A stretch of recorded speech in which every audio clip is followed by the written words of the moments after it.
How we doing, guys? How we Another doing week today, back on the everybody? gravel. How we doing? It's good to see y'all. Oh, today was a good day.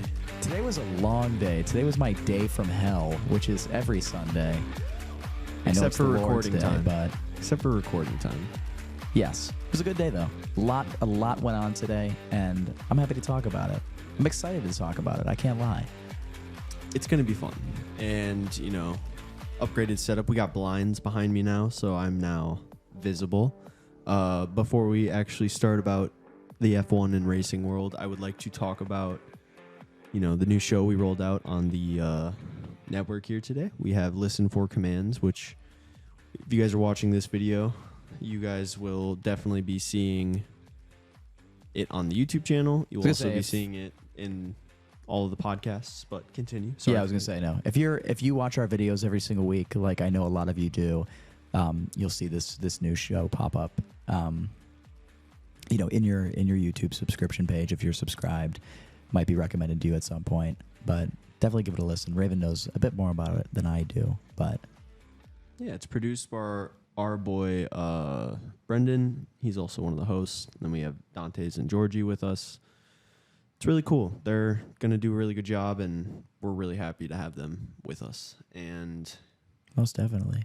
Today Oliver and I went and checked out the F1 Theory Bar here in Chicago. It was really, really cool.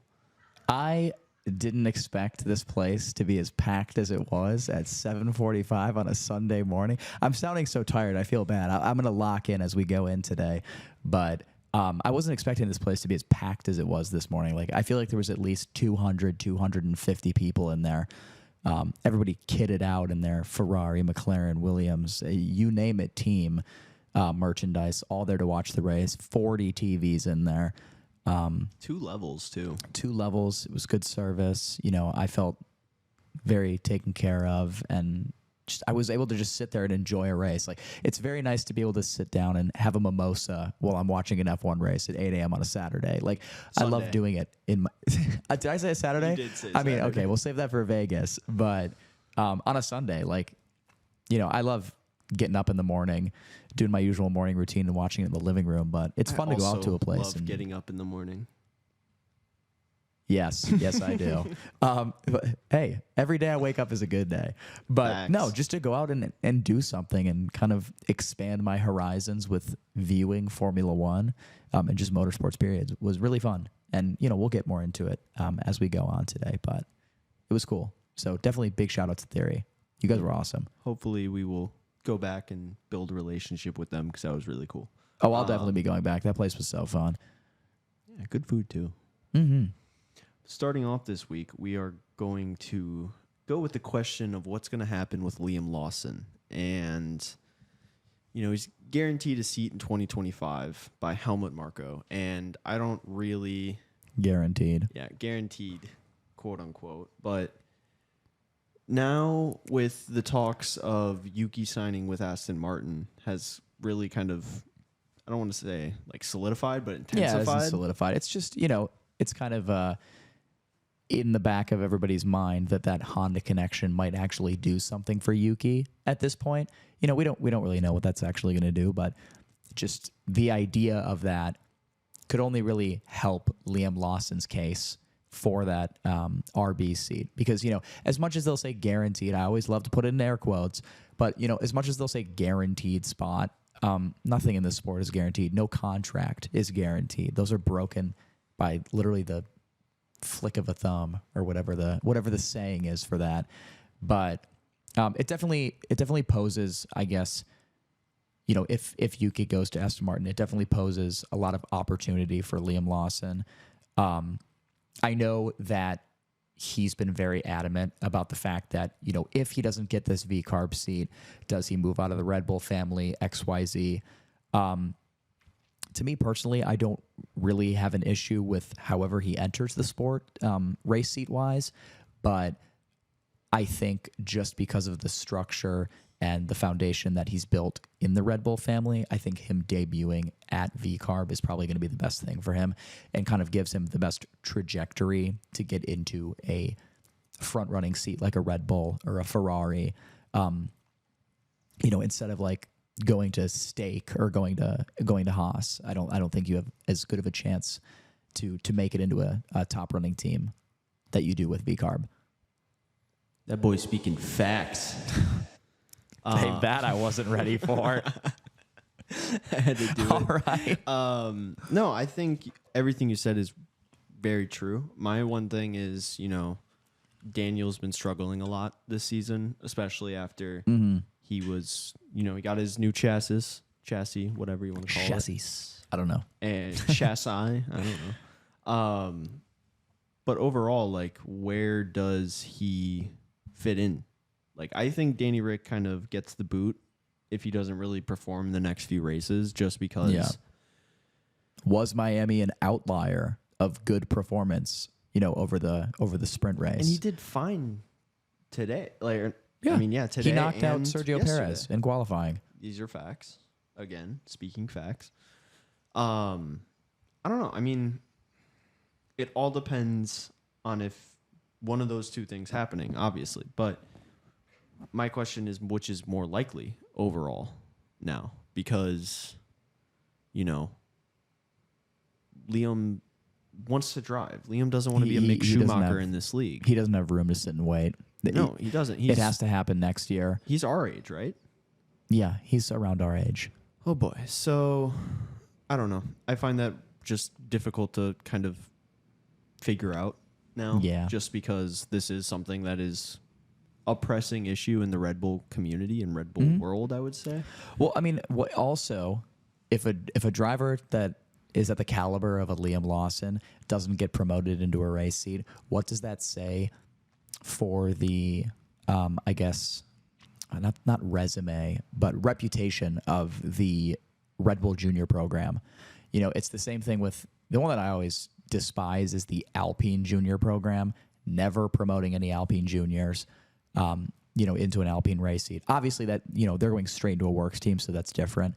They don't have like a V-carb secondary team to push a driver into. But, I mean, with a driver as good as Liam Lawson and many well-versed and experienced teammates who are very much out of their prime in the sense of Sergio Perez and Daniel Ricciardo, if you're not promoting these young talents like, Isaac Hadjar, Liam Lawson, Pepe Marti, for example, what does that say for the Red Bull Junior program? Why would I sit and wait in the Red Bull Junior program if I'm never going to get guaranteed a spot, or I'm going to get guaranteed a spot and it's just going to be ripped away from me? It just doesn't make any sense to me. The junior programs are very difficult to really gauge. Yeah. I mean, those programs are, I don't want to say... It's not really to give you a race seat, but it's more to nurture drivers under the guide of Formula One backing, I guess. Obviously having those backings is going to help you get to an F1 race seat, but just being in a program like that does not guarantee that you're going to have a cut and dry route straight into an F1 seat. And I think that's what a lot of fans... spectators have a big issue with, because, you'll see people getting booted out of, academies and driver programs left, right, and center. And it's very confusing to kind of keep track of. But I think Liam's kind of that outlier where he needs a seat. Like, they've kept him for this long. If he doesn't get a seat, the whole validity of the Red Bull Junior program really goes out the window. We'll leave it at that. I think we should leave it at that. I don't think there's anything more big to say on that. Nailed every part of the coffin there. I try. I don't know, man. Let's go to our little home area. Let's get a little bit of local news here. Chicago is in the news again, not for any particularly good reason, I would say, just because it's not actually confirmed. Yeah, it was denied by F1. We spoke about this about a month and a half ago about Chicago, the FOM trademarking Chicago GP, GP of Chicago, F1 Chicago GP. And, that may mean we have a Chicago Grand Prix slipping into the calendar a year or two from now. A lot of stuff came out in this past week. with, a big F1 news account posting in the press that the Chicago GP is now finalized all of a sudden and going to be happening from 2026 onwards. So that was very surprising for both of us to see this week. And I woke up, Ravens, sending me these DMs. I'm sending them back. We're sitting there getting hype, saying, I don't have to pay airfare. I don't have to pay housing accommodation. It's just race ticket and we're there. But I think we got a little bit too much, a little too quickly. And, not everything on the internet's true. We know that. But neither did we believe this was 100% true. I think we both were like, let's wait to get more news on it. Yeah. And everything that has been going around is sadly false. But I do think there are still some key takeaways from all this news that are still important to talk about. First being they want it on the calendar as soon as 2026, which, makes sense. Next year's calendar is already out. Pretty much the exact same as this year's. Yeah. Just a little bit of change in the beginning of the season, but all the same tracks. And so do you want to add another U.S. race? Like, that's a big talking point for everything in the news for F1. A lot of us Americans want to say yes because we want more chances to see the sport. But I understand that there's other areas in the world that also want to see the sport as well. South Asia is the sport one needs of them. to go back to. Yeah. South Asia, South Africa, Germany.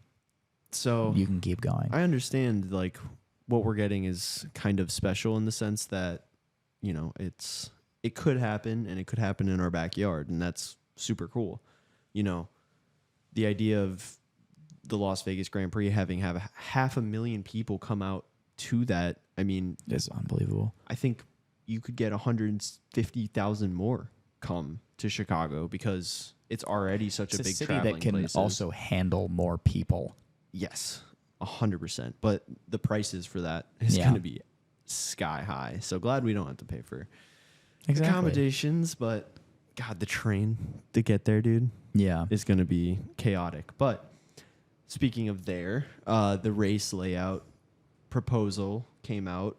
I don't know how real this actually was, but I don't know. I feel like it looks kind of realistic. I agree. And I think my question is, where else are you going to do it in the city? Like, it does not make much sense to do it, on the north side of the city, because then you're not getting all the skyscrapers downtown.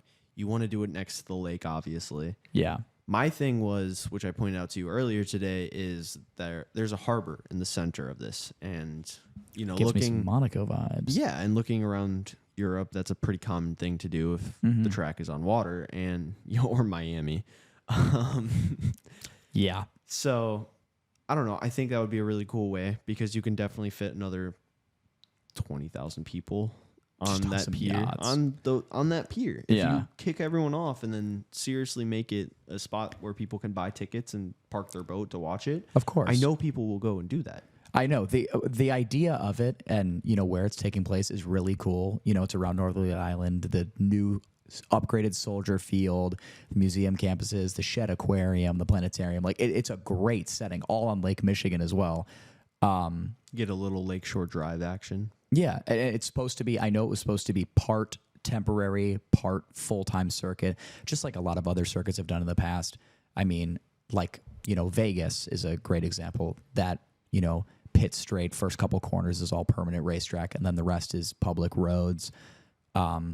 Vietnam in the past that never ended up getting raced on in 2020 was, one of those part permanent circuits, part-time circuits, which I think are cool. It makes it easier to transition into the full race weekend than like maybe a track like Baku, where it's like that is completely public access roads that you're having to translate, or something like Monaco.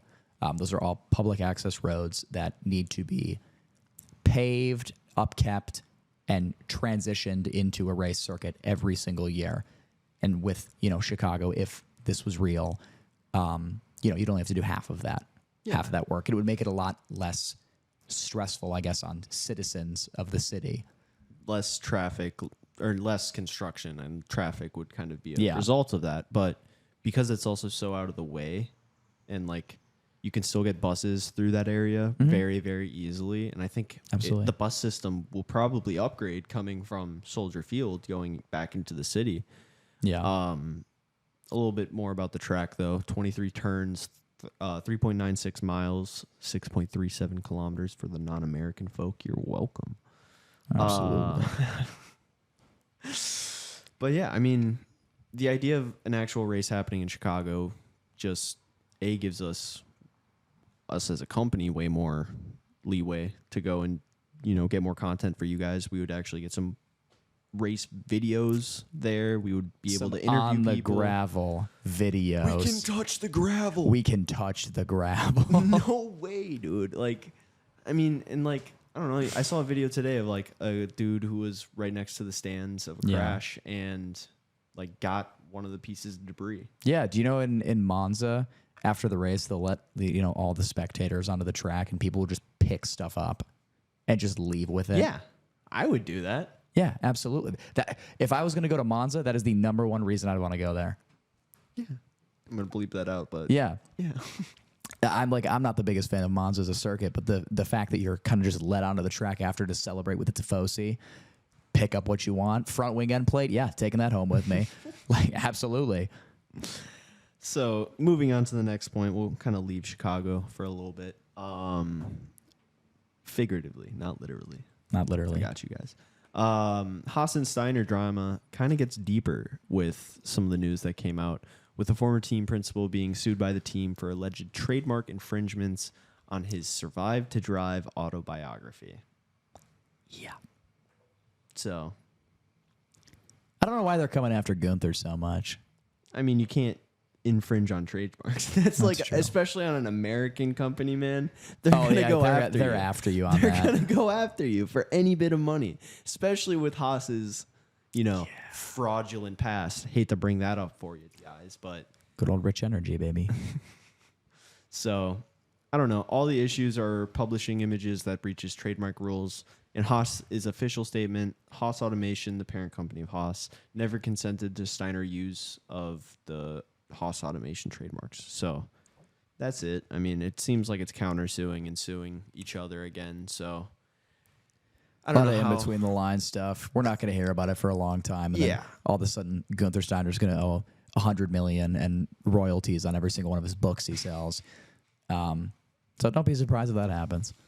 Ferrari has signed a key duo of Loic Sierra and Jerome D'Ambrosio from the Mercedes engineering team. We got a little snippet, Oliver, if you would like to read that. Yeah, so Jerome D'Ambrosio joins in the role of deputy team principal. For those that don't know, Jerome D'Ambrosio was an old racer in the mid-2000s of F1, notable for replacing Romain Grosjean when he got banned from the 2012 Italian GP, just like I said last week, a former member of the Red Bull Junior program. But yeah, he's going to be reporting directly to Fred Vasseur. D'Ambrosio is also appointed head of Scuderia Ferrari Driver Academy, which is pretty cool. Having a former driver at the head of a driver academy, I think, is a great thing. The Maranello Marks Young Driver Program. And then Loic Serra takes on the role of head of chassis performance engineering, reporting to Enrico Cardile, overseeing various areas in Maranello, including track engineering, aero development, aero operations, and vehicle performance. Shout out for Ferrari.com for that little snippet of news. But those are big areas, though.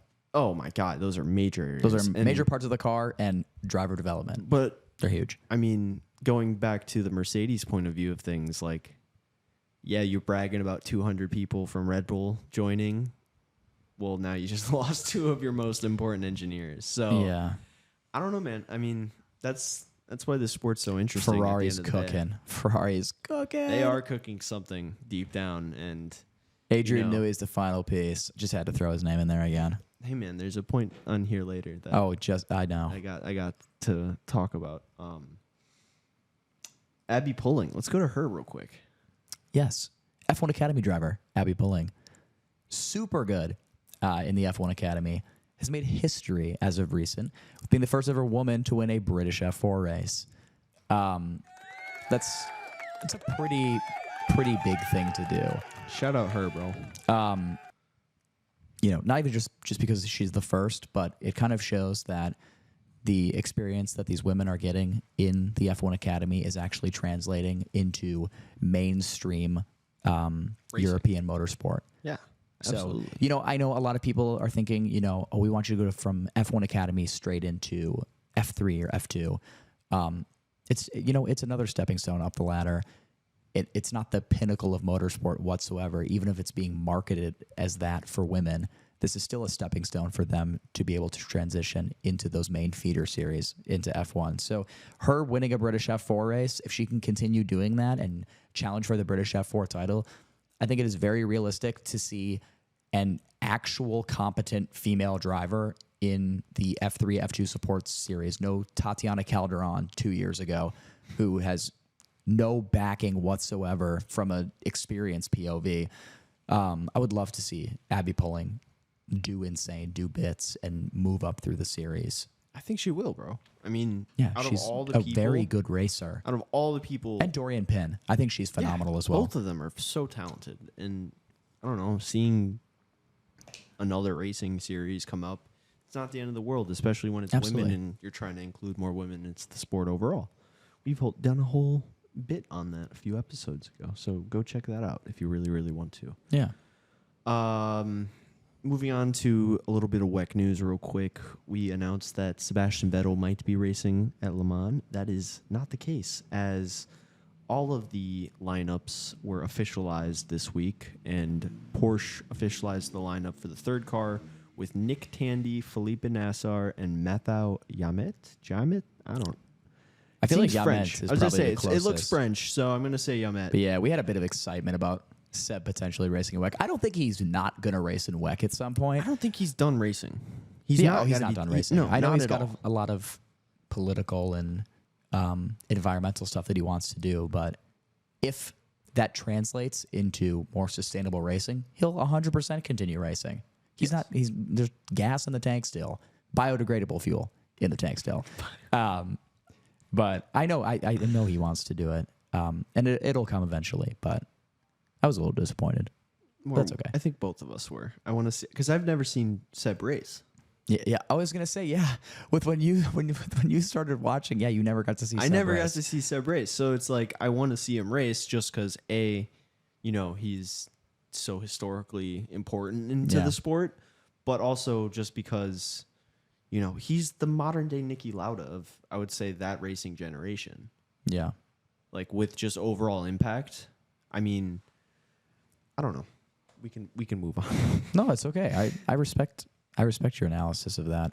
I think his effect outside the sport is absolutely monumental. I mean, just like Lewis Hamilton as well. I think Seb and Lewis in the modern era are huge outside of the sport, more than anybody else. Doing actual things to improve the earth and socio-political XYZ. They're trying to make the world a better place outside of racing and using that as their vice to go through and do that. So I respect them both a lot for that. Going back to the F1 world real quick, we got another driver solidifying his seat this week. Wow. I read your Alex Albon has joined I'm kidding. Again. No. Alex Albon has extended his contract with Williams. And from what we've been reading and what's come out, it's very sure that Alex is going to be staying past 2026. It's a multi-year deal, meaning he's at least going to be there next year and 2026. But it's looking very much like a 3+ year deal.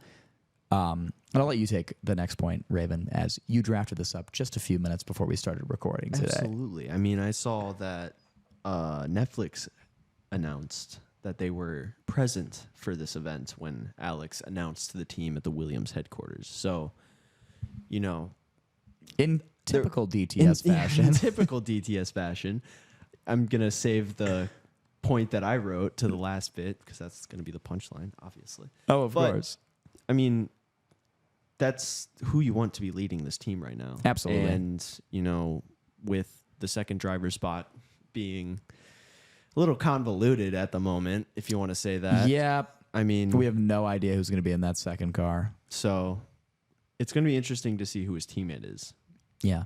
And, you know, I'm also really excited to see that clip taken out of context by DTS. In classic the internet. DTS And the fashion. internet, dude. Because Yeah, it's just I the already internet. know that it's going to be like the announcement of like, yeah. And then he it's- crashes in the yeah, next. It's going to be something stupid like that. Or just some heinous text above it. I don't know, man. We'll see. This was the last time we ever saw Alex Albon happy in a Williams garage. Williams is sponsored by Boeing, confirmed. Dark. Let's go to something a little bit lighter. And it's Honestly, the fact one of the funniest points of this weekend. Max Verstappen was registered with Team Redline to take part in the 24 hours of the Nürburgring on iRacing, while at the same time participating in the F1 Imola GP weekend. This guy was in a 24-hour endurance race on the simulator. The simulator was brought with him to the Imola GP, and this guy took place in 2 different race weekends at the exact same time. I don't even understand. Like, this guy lives and breathes racing, and that's it. he qualified for F1, went home, started racing for the 24 hours of Nuremberg Sim, won the qualifying, won the fastest lap, Won the race. race, won his team the race, and then went and won at Imola, one of the hardest tracks. And I don't know if you saw this, but he, you know, a lot of drivers speak really highly of these tracks, but Of course. this was also the last race that I have not seen in person. Yeah. So it was very exciting to actually witness Imola happen. But like, I genuinely think that what Max said, where he was like, I genuinely wish there was 24 Imolas on the schedule. Yeah. Because it is so demanding. It is such a hard track. And it's iconic. And it's iconic. So it's the best of all worlds, essentially. And I don't know, man. I feel genuinely like this race today was one of the most exciting ones of the year. It was a slow burn, and we'll get into that in a little bit, but it was definitely a worthwhile conclusion for what it was. Yes. I think Imola, since its comeback in 2020, has provided bangers every single time we've raced there, and this year was no different. Absolutely. But now, what I do want to say is F1 the side gig? Is iRacing the side gig? Well, I don't know What if you is saw the either. side I saw this like on my way here today. Max did the iRacing logo really? Like as the- the celebration. He did the I didn't see that. Oh, we'll have to take a look at that after. I need to Brother. see that. brother. It was, and then even iRacing tweeted and was like, "Oh, I see you. Would you look at that? I see you. We might have to change the logo." Which that would be sick if iRacing honored Max Verstappen by changing the logo after him. That makes sense. That would be I crazy. think genuinely though. that will happen. I don't know. The iRacing logo is pretty iconic. It is, but can you tell me who the iRacing logo is? No. I'm gonna look it up right now. I know Raven was, when we got into this whole thing about Max doing this Nürburgring 24 hours, because, you know, we were talking about how Max is doing this as a side hustle to his real life racing. Of course, we get into the conversation that Raven and I always get into of Raven so badly needing a simulator, you know, after he builds his computer. Getting there. I'm doing something. 55 burgers, 55. I'm kidding. But no. I'm glad we got that reference. 55 burgers, 55 fries, 55 shakes. But yeah. Back to the actual news. I'm not seeing anything about why the logo is, but it came out in 2004. Yeah, like that thing's been a thing for 20 years. But yeah, so in other news, Haas is reportedly going for other drivers on the grid right now instead of solidifying Oliver Bearman, which blows my mind. I don't want to get started on it, but Guan Yu Zhou is one of the top contenders to drive with Kevin Magnussen next season. Now, I will be completely honest with you. This is personal opinion. I have not even asked Raven how he thinks on this. I don't think Guan Yu Zhou is worthy whatsoever of being able to move to a new team. I think he gives me very much Antonio Giovinazzi levels of success and accomplishment and peak performance in F1. I don't think his ceiling is much higher than it actually is right now. I think we've seen pretty much all we're going to see of Guan Yu Zhou in F1, and I don't think him moving to another team is going to do anybody any benefit, especially Oliver Bearman. I don't know. I don't know how you feel about Zhou moving to Haas, but I'm completely not for that. If that happened, I would be furious. You know, I genuinely think it's not the worst decision, especially with what K-Mag said last week. You know, but I don't think the CCP would be really proud of your take right there. So yeah, I know. My social credit score is going down the longer and longer I speak. Yo, who was that? But I will speak my Yo, truth. that wasn't me, bro. Who was that? That's crazy. Anyways, yeah, I mean, I genuinely think having Zhou as your driver is not a terrible choice overall. Yeah. I mean, he's been consistent in the fact that he's not wrecked the car. He's Not a ton. He's had his couple incidents. so is everyone this season. But at the end, like, would you rather have who are you trying to please at the end of the day?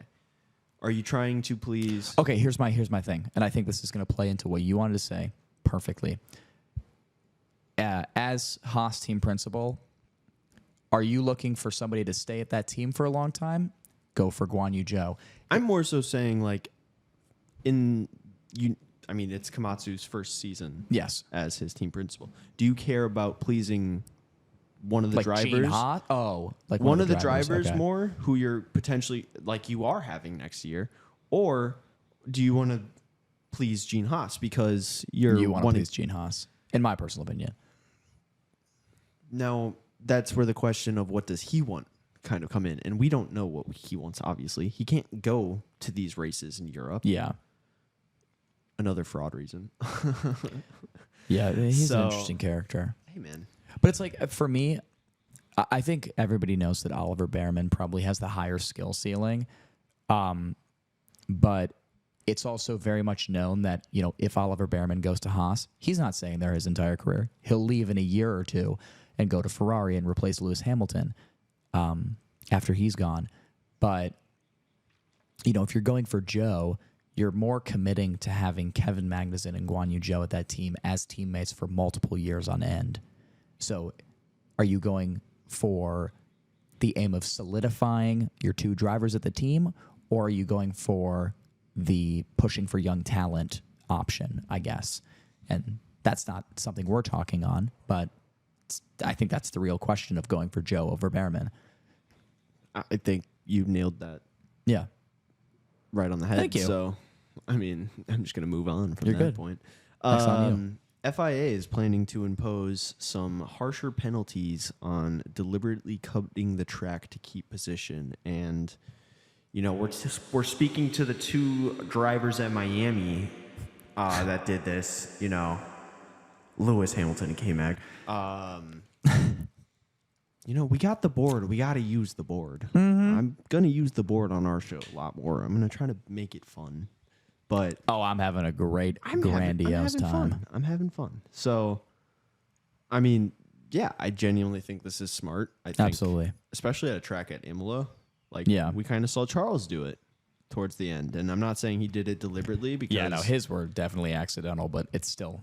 but it's still something to consider happen. Like, if that's something that's going to happen to you. So, I don't know. I'm also realizing that there's a slight echo here, so I'm gonna have to work on soundproofing this corner behind me. It may also be because we have the window open I today. don't think so.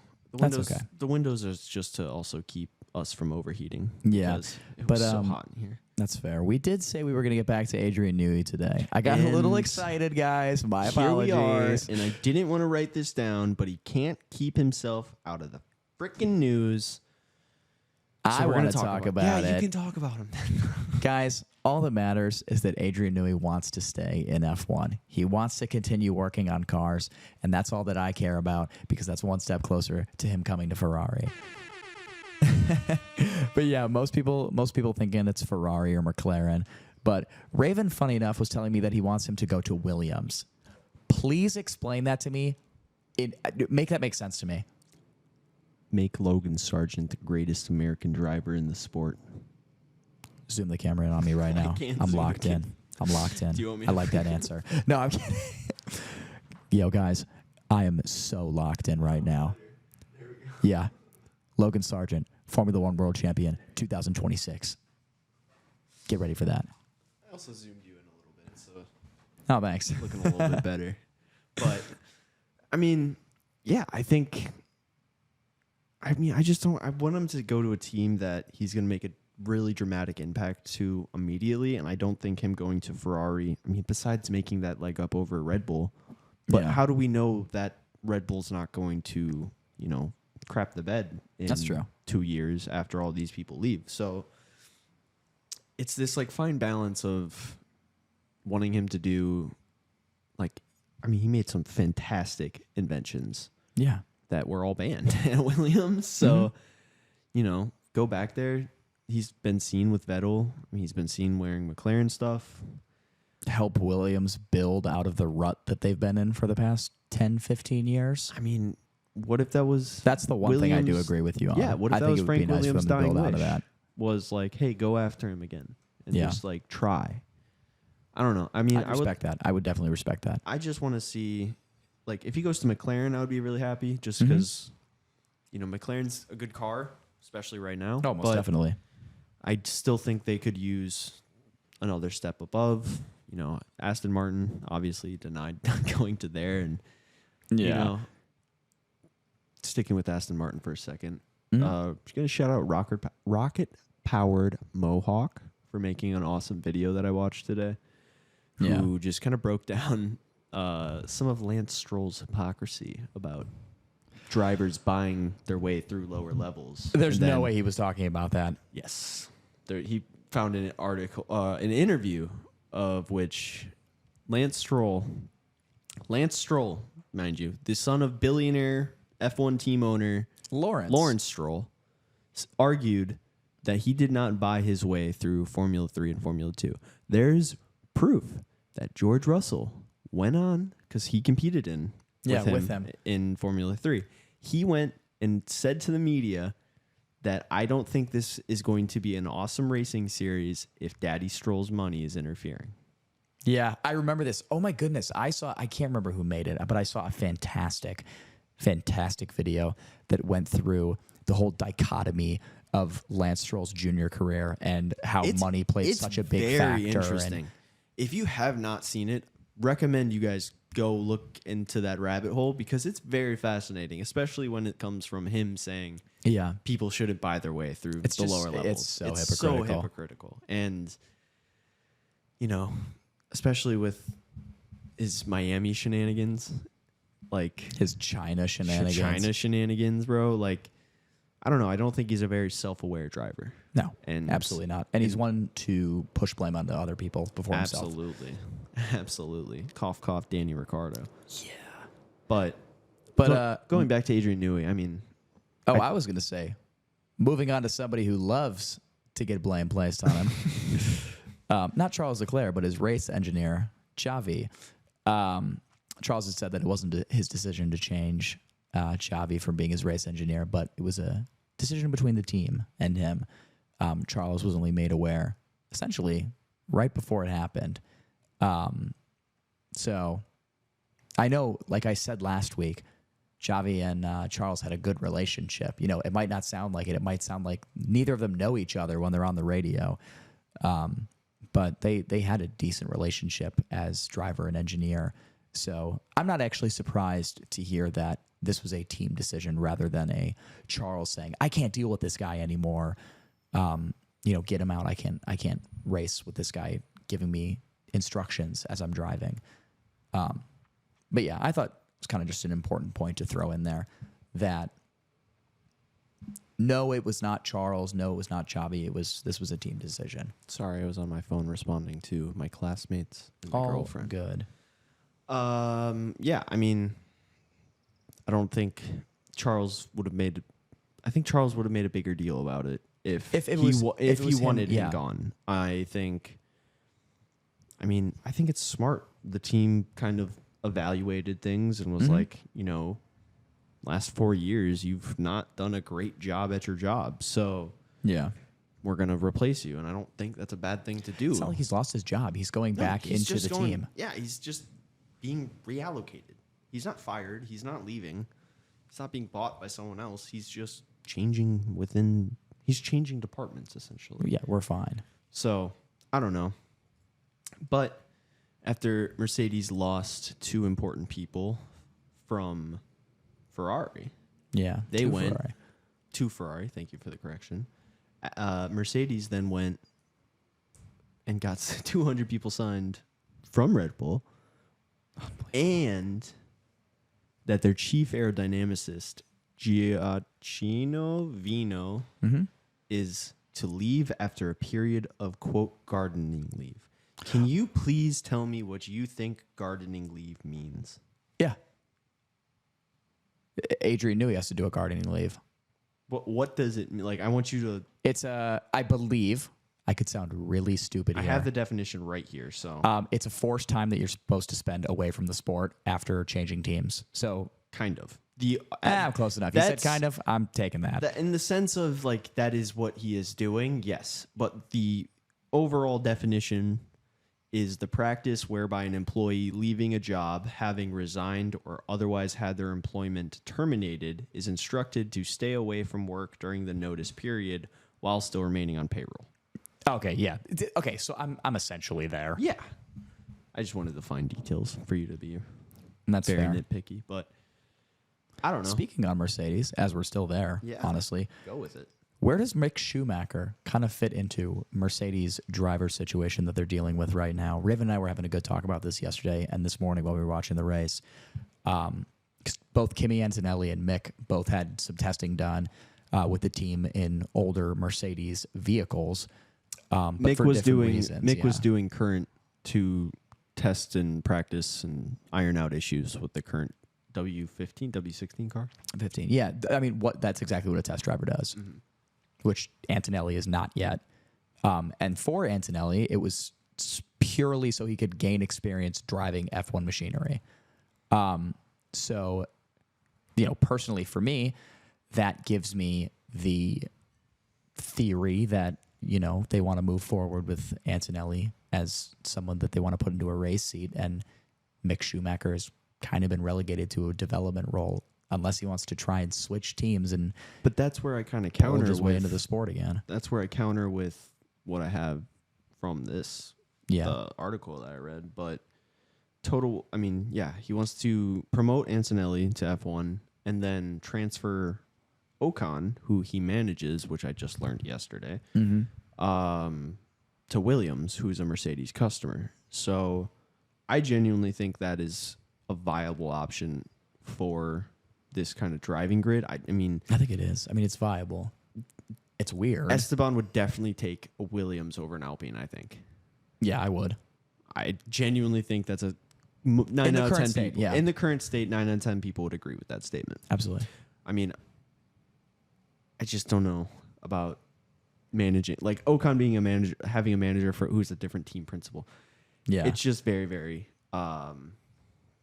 diluted water, I would say. But unlike Antonelli, Russell, and Ocon, Mick is not managed by Toto, who in turn has no interest in helping Michael Schumacher's son develop as a racer. That makes sense to me. He But is an employee. It That's- is, and he's not even an employee of the company. He's a business partner of the Yeah. company, so he has way more leeway and not as much overhead pressure as someone like his predecessor Norbert Haug, Yeah. who was an employee of the company. So I don't know. I mean, I just don't think it's fair for Mick's life to be relegated to an F1 test driver. I mean, obviously he drives in WEC and other stuff, but do you want Even to if he wait? wanted It's to like put Liam the Lawson's situation all over again. Do you want to wait? You know? Well, here's the thing. Mick has actually gotten full seasons in the sport. He Liam has. hasn't. If I was Haas, Mick, yeah. I would potentially, for now, put the F1 dream behind me, put all of my energy into racing in another series to rebuild my pedigree, and then see if I could come back into Formula One.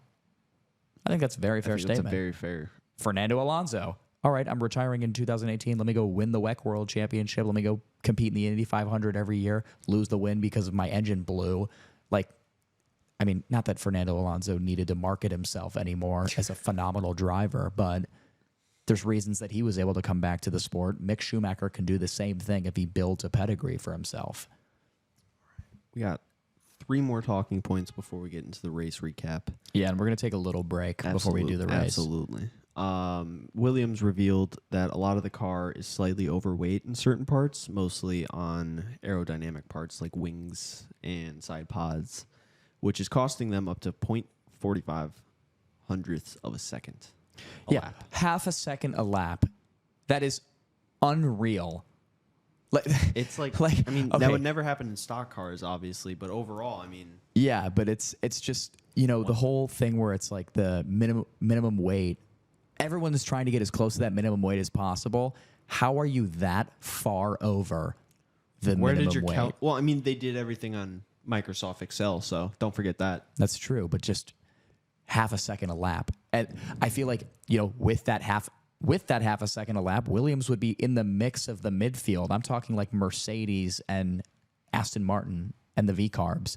They could be fighting for P7s and P6s on the off chance every single weekend. Well. Yeah, I mean, I could throw Haas up there. Especially with Nico's Insane qualifying performances. But just half a second a lap is incredible when the entire sport is focused on getting the cars as light as possible. I mean, on the engineering side at least. So that just blows my mind. Yeah. Aston Martin was as slow as Haas and Alpine at Miami, and they were rolling out some floor and side pod upgrades to help with pace. Yeah. And oh boy, it was not there. Lance Stroll, I wasn't really watching him because, let's be real, who is watching him? Yeah, I'm not watching him. I can't learn anything about the car when I'm looking at Lance Stroll, except how to break it. I wasn't expecting that. But, I mean, Alonso obviously didn't really push that much, so he didn't get to show off those upgrades. So hopefully we'll see them next week. But Yeah.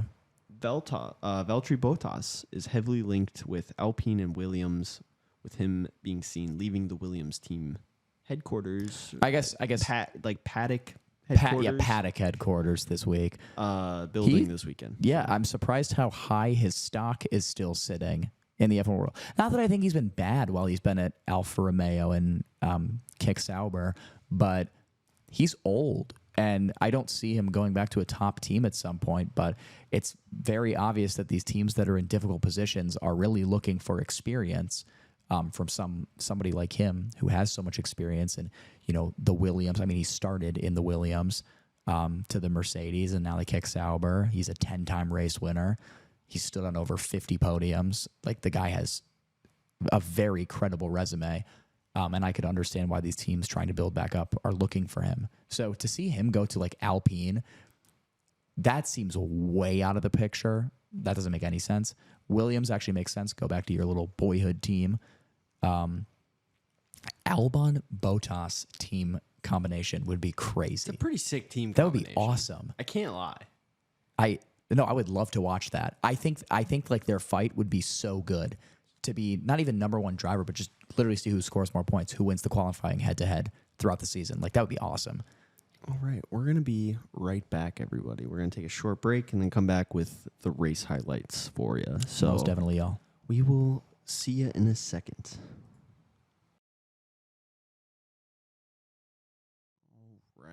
All righty. We are back from a short break. Took a little break, popped some bottles, sparkles and champagne. No, that's what I would have been doing if Lando won the race this weekend.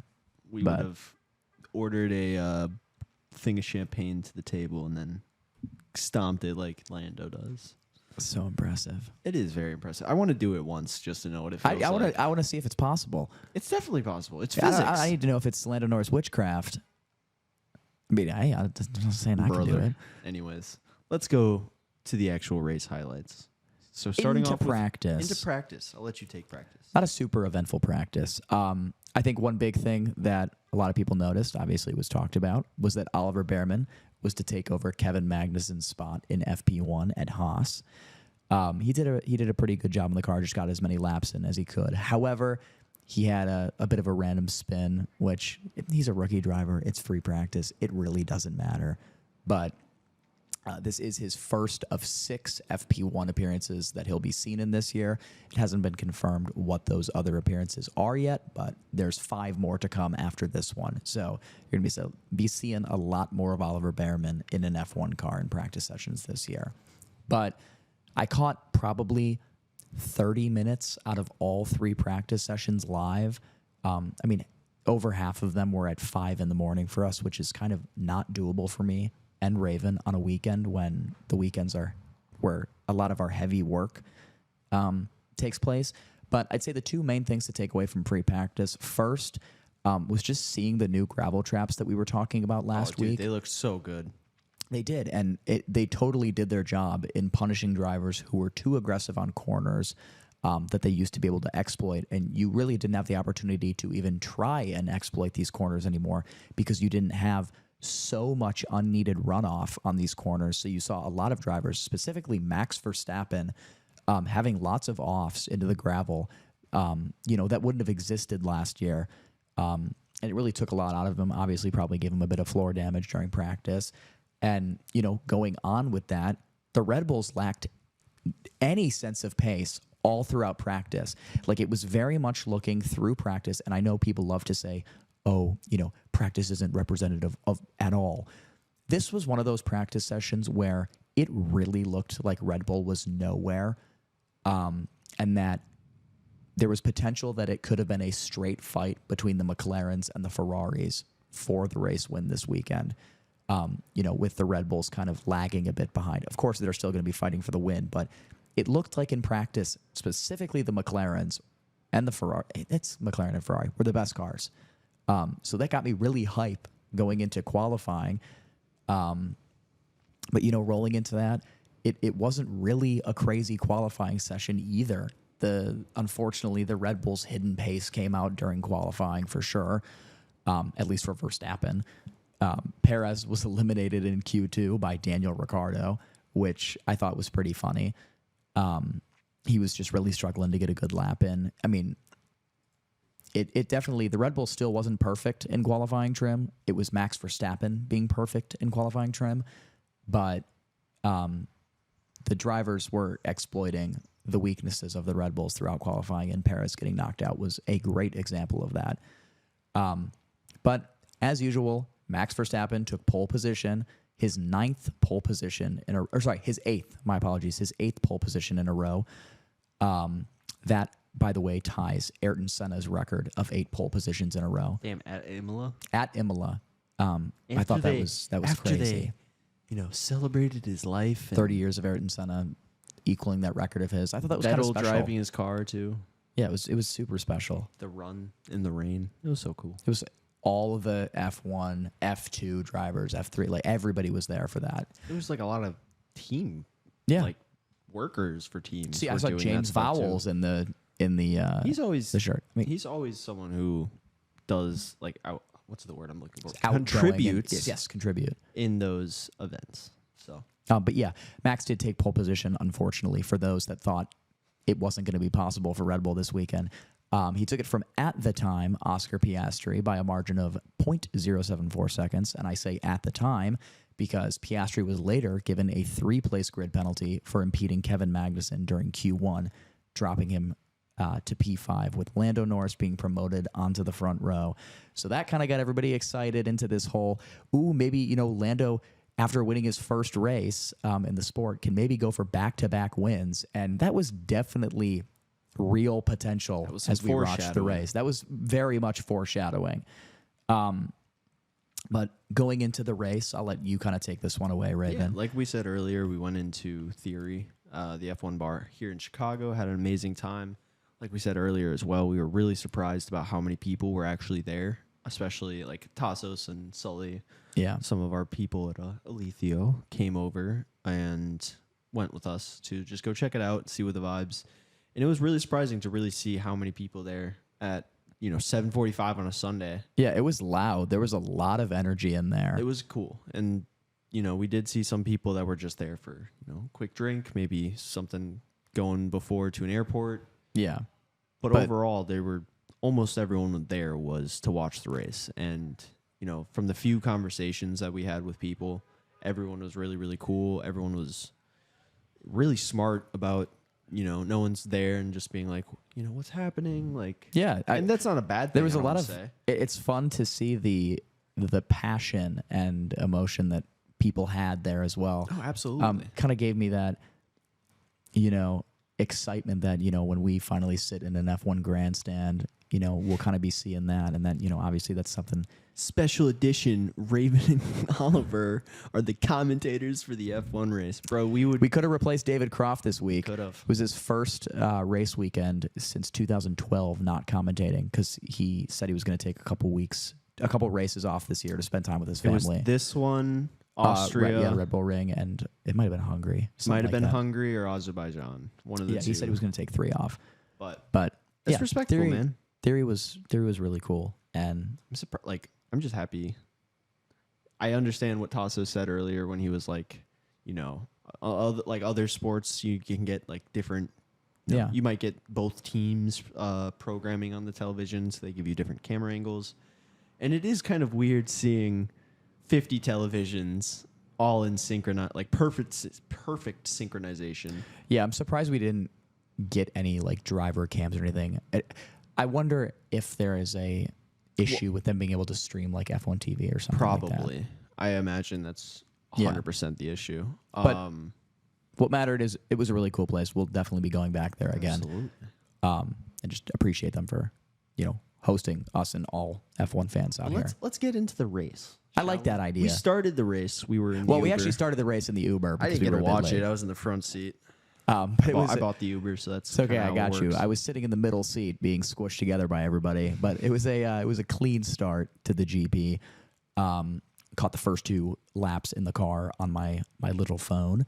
It was fully clean from everybody. Nothing too crazy. Not the Alphas. I really want to say the Alphas, but the V carbs. Both lost a couple places off the start. Sergio Perez made up a spot. I was thinking Alfa Romeo. I was like, what? Yeah, but it was looking pretty good. Alonso also started from the pit lane after having qualified so low. Essentially just said, yeah, let's start from the pit lane, change up some stuff. And he did the smart thing of not pushing the car and wearing the engine parts in the race, as he really didn't have a chance, competing in P20 with a car that has kind of been degrading as the season's gone on. Kinda has been degrading. Like, that's not something to sugarcoat. Yeah. It has been degrading very badly. And those upgrades that they brought really didn't seem to do anything. Wait, I have something I need to interject with. Yeah. Hold on, let me get the right music cue. No worries. Sergio Perez is back. We're in the European circuit. You know what that means. Oh my goodness. He is going to crap the bed. Everyone's going to say, Liam Lawson deserves your seat. It's just how it's going to be. Sergio she's got a thing with these European tracks where he doesn't like them. He I likes just to genuinely fumble. don't think he likes them. On actual racing circuits, he likes to fumble the bag. But a cool point you caught with Alonso as well. As we were drafting script, reading the race report. I recently this week was like, okay, Instagram has those broadcast features, which are like personalized DMs that only one side can really send information out. Yeah. And I was like, screw it, I'll join just because, there's probably some upgrade or penalties or something that they will post that I didn't see. And something that I saw that they do every week is a race report, and it lists everything that happened in the race. It's like 2,000 words long. It's really long. The broadcast can't cover this whatsoever. No. And so, scrolling down, looking at it, and saw, one of the drivers noticed they had a front brake fire. And apparently it was with Alonso right after he pitted. And, that also explains why he just might have been like, okay, if the car's parts are overheating, like, obviously not worth running it out. And, we didn't have this on our document, but Alex Albon's obvious, tire issue. Yeah, where the tire wasn't secured correctly onto the car. Because I know you pointed that out. And we were like, what happened with Logan? Well, funny enough, it's exactly what they didn't say that, but I was like, I could tell by the way he was driving 100% that the tire was not correctly secured onto the car. So they had ended up, going back, fixing that for him, and then he ended up retiring the car later as well. Like same position as Alonso. Let's not risk the engine or anything like that. But like no actual crashes or incidents in the race, though. However, what we did see in free practice and in qualifying is the McLarens looked really, really good this week. After Lando's, Piastri looked really good. Yeah, just throughout. it sucks that he got that grid penalty. I don't know who came up with the idea that he's just a Kimi clone that talks more. That's just the train going. Yeah, he's by. good, man. But God, he is clean, cool, collected, calm. He's got all of it In his young 20s, it's unbelievable.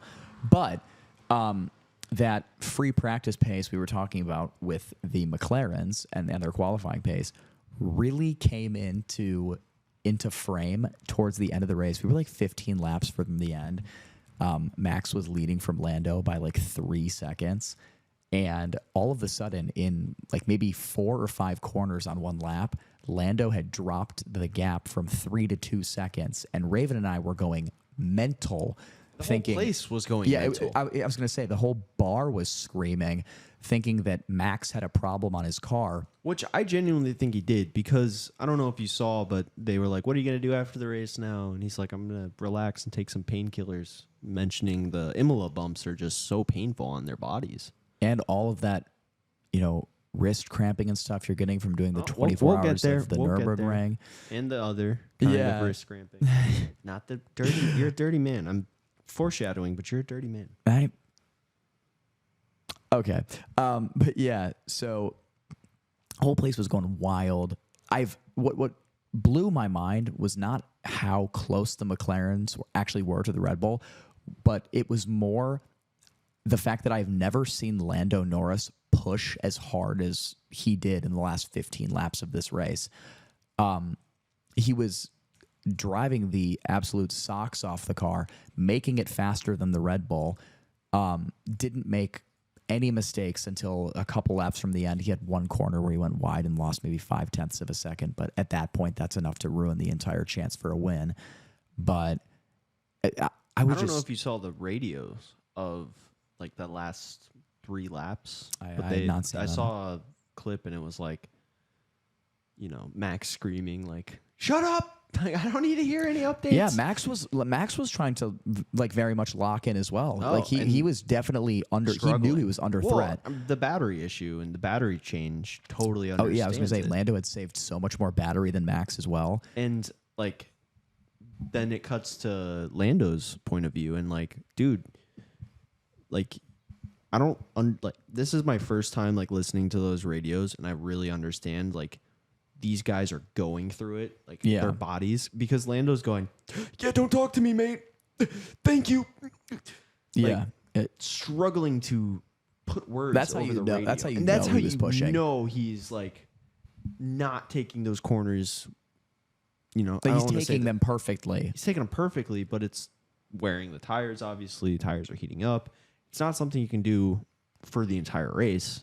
Yeah, and he had a great tire strategy overall to just kind of get to a position like that where he had the chance to fight towards the end. But unfortunately, it was a little too short, a little too late. And Lando himself said 1 or 2 more laps, and I would have had him. He absolutely would. He only finished 0.7 of a second behind Verstappen. After being like over 5 seconds, like 10 laps prior to that. Yeah, he really, really cut that time down as much as he could have, and I was really impressed.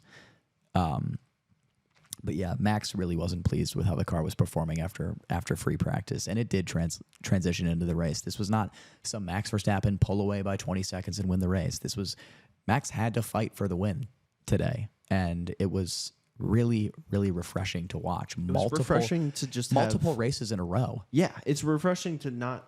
I mean, obviously, Max winning is fine, and everyone's going to win, and some people are going to win with winning streaks. Yeah, that's just how this sport works. But like, I don't want to see him win with domination every time. Like I want him to have to work for it. Yes, and like these close races, especially showing Red Bull. I don't want to say is falling off the pedestal, because I mean, they're still dominant. They're still winning the constructors by 150 points. But like, I don't know. I mean, it's refreshing, like you said, but it's also just makes you appreciate the sport more in this form Yeah, when you can see it, you know? absolutely. But I'll continue. I'm happy. I think it was a really good race weekend. I think we were treated from the year we had to take off from Imola last year, and we got something that was really nice this week and was really refreshing and exciting. Super my first exciting time to seeing watch. It was cool. Wait, saying what? First time seeing it. Oh, see. Oh, yes. Raven lost his Imola V card this weekend. The last track he had yet to see. So yeah, now he's seen every single track we race at. So he's fully enveloped in the F1 world now. I can call myself a fan. Yeah, you've been a fan forever. But yeah, that's pretty much all we have for the race this weekend. Super proud of both Max and Lando for just giving us something so entertaining to watch. But I wanted to do my super fast rundown of Formula 2 as we're finally back after their huge hiatus for the past month and a half, 2 months. So we'll go super quick through this. In qualifying for F2 at Imola, it was a close affair between the pair of Oliver Bearman and Gabriele Bortoleto, with the latter taking pole position with a time of 1:27.056, 0.055 seconds ahead of Bearman in P2. This was a good bounce back from Bearman. He had a pretty big crash in practice. It was pretty heavy, damaging the car and probably his spirits going into quali in the race. So to still stick it on the front row, I was super impressed and super happy to finally see him score points, since he's sitting on. I think before this he was sitting on 2 or 4 points from the first few races, just because he's had a super unlucky season, and unfortunately that translates into this weekend as well.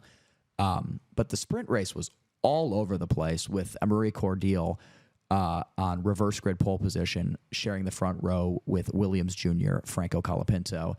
And after a poor getaway from Colapinto, it saw Paul Aron starting P3, taking the position and eventually the lead from his high-tech teammate Cordial before the first chicane.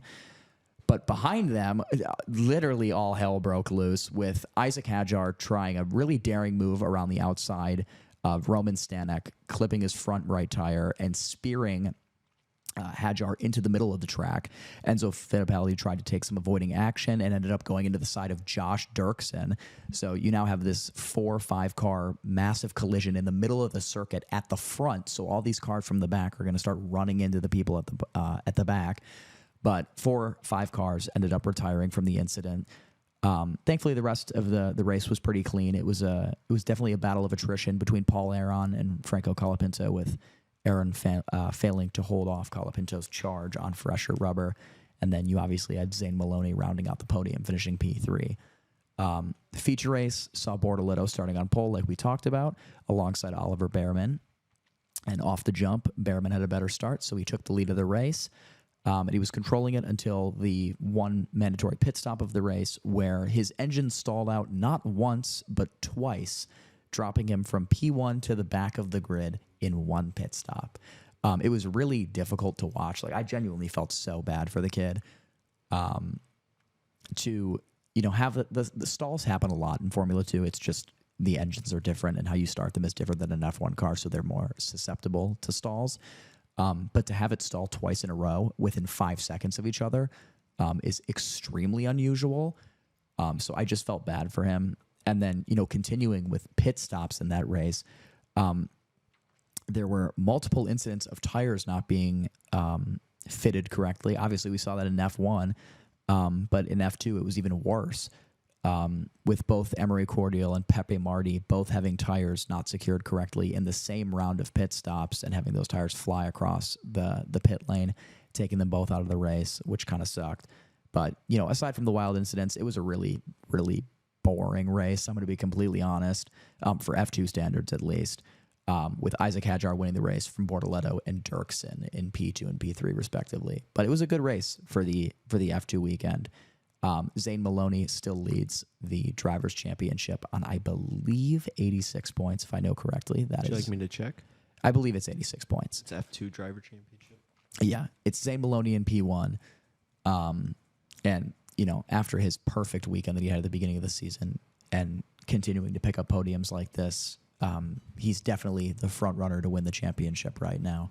But it was a fun weekend at Imola for F2. You know, there's always a bit more chaos in F2 than you get in F1. So, you know, if you're looking for that, if you like the chaos, if you like the crashes, if you like inexperience that just provides a more randomized race for you every time, a spec series, since, you know, all the chassis are designed by the same people, pick up F2 for a race weekend that, you know, it's going along with F1.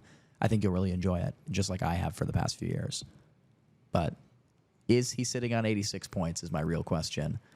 Maloney? Zane Maloney. No, you got him wrong. 68. 68. Okay, I You switched the numbers around. I'm happy with that.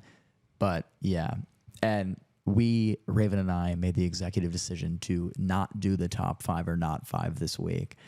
As we just didn't get a lock into the race. We really were. We were kind of wanted to.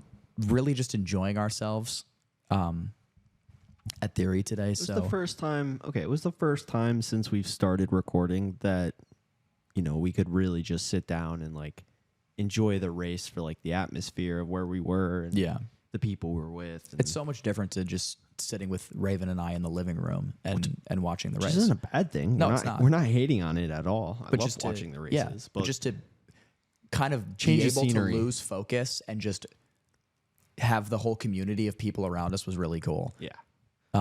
So it'll be back with Monaco, but I apologize. We got no rally this week, but we do have rally next week. We have no WEC this week, but we do have WEC next week, I think. No, we have 24 hour of Le Mans next month. Next month.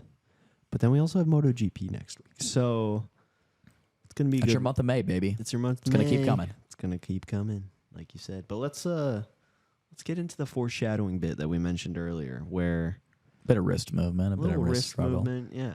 So we're not going to be able to show our faces during this bit, but that's okay. It's okay. We had one very funny comment from Max Verstappen last week where he was talking about ifs with, you know, the safety car not coming out in Miami, and he made this comment just so randomly. Which saying, have you never seen the original clip where it's like, it's a British kid where it's like, if my aunt had balls, she'd be my uncle, but she doesn't, so she's not. Yeah, Max Verstappen in the middle of a press interview just says, "Yeah, if my mom had balls, she'd be my dad." Lando starts dying. So Max was on a little tear with the media, and he's on a hot streak now in media interviews now, and this was came out with this banger this week. Pretend to spend the days of vacation. Max, what are your plans? A lot of cardio and a lot of wrist training. No, not with you, Tim, it Charles's is. smirk. You're a dirty man. You're a dirty man. Next one. So good. So good. I love that man. He's just... You can't hate, as a human being, I don't think you can hate Max Verstappen. As a human being, absolutely not. But I genuinely do think that he's just a really funny person deep down inside. I agree.